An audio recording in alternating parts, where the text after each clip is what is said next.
I'm Joseph Reiver, and I'm the executive director of Elizabeth Street Garden.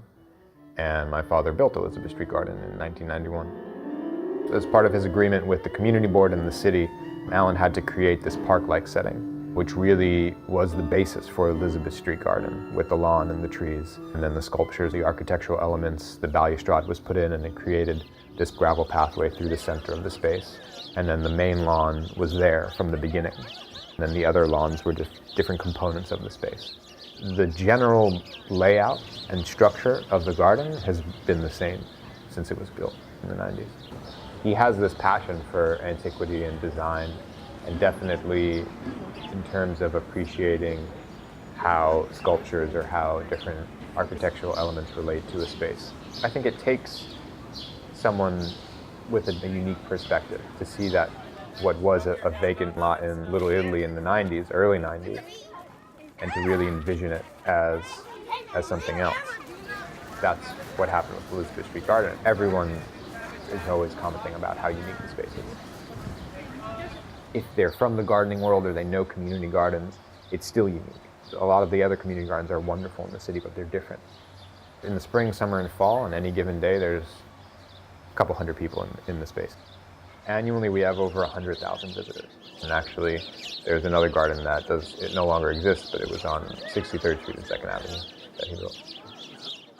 I move into the loft and I look across the street, and here's a vacant lot full of overgrown grass, a couple of old cars. It had been sitting there for 10 years, just going to waste and really being not only unattractive, but somewhat debilitating to the whole neighborhood. And I thought I could make something beautiful out of it. So Tony D'Appolito was head of the community board at the time. So I go in front of Tony D'Appolito and I tell him I want to rent the garden. And I remember a hearing in front of CB2.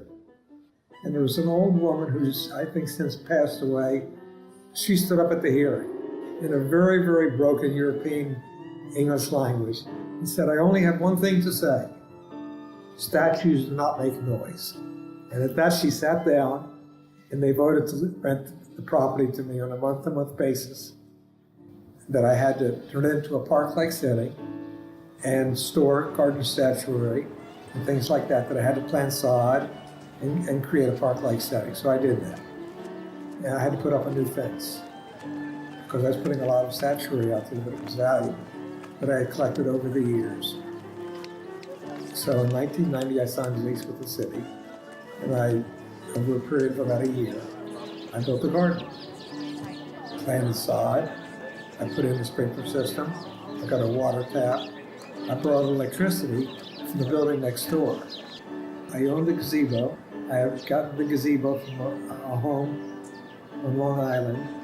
I knew it had been designed by Olmsted, and so it was a garden with a gazebo and some really beautiful statuary, a set of 6 columns.